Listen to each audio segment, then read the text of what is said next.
Chris Evans.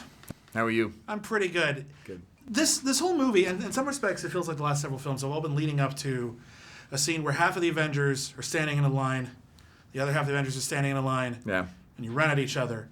When you were filming that scene, tell me someone suggested you were going to play Red Rover. Well, unfortunately, when you're actually filming it, you're not both there because the camera's all on you. You know, you don't have two cameras running simultaneously. So you have one camera filming your stuff and you're just running at nothing, and then at them. There was a couple scenes where there was the master doing the 50-50 and, you know. Were you yelling at each other? Like, pass the salt! But a lot of those characters, unfortunately, you know, when action happens, are CGI. You know, when Iron Man blasts off, when Vision's flying, and War Machine, these guys all become CGI characters. Did you at least get a chance to punch Robert Downey Jr. in the face? We did, not in that scene. Right. In the later stuff, sure. Yeah. But in, you know, when his mask goes down, it's mostly CGI stuff because the aerial aspect of his character. Yeah, but I'm just thinking about, because you spent so much time not just making the film, but at junkets and all these press things. Oh, yeah. Spending time together. Is there an element of catharsis to just beating the tar out of Robert Downey Jr.? I mean, surely there must. No. Well, in no way do you hold them responsible for the strain put on you in the junket process or filmmaking experience. On the contrary, they're your source of relief. So, if anything, you know, you kind of just want to collapse in their arms and just cry a little bit. Oh, that's nice. Yeah. There's no part of your frustration in the experience of the film is in any way directed towards them. Well, what is it? Because again, we've had.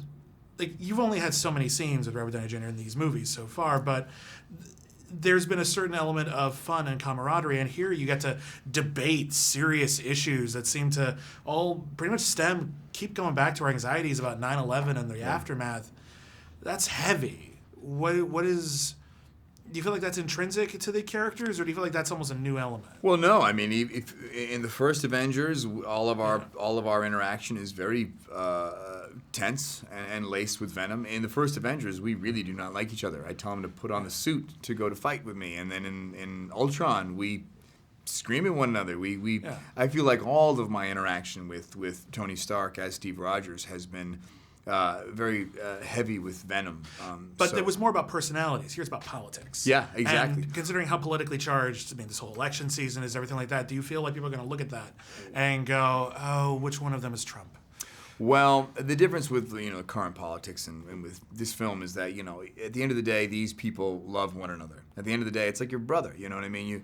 You love your brother, but you hate him, you know? So Tony and I have bled together, or Tony and Steve, I should say.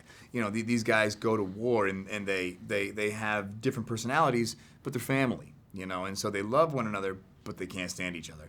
With, you know, Trump and, you know, that's with current politics, I don't think these people at the end of the day, at the end of their rallies, are going home and living together. You know what I mean? They probably don't care for each other much outside of the political world. Be kind of cool to watch them fight, though. It would, yeah. Put one of them in the Iron Man suit. Nice. Great.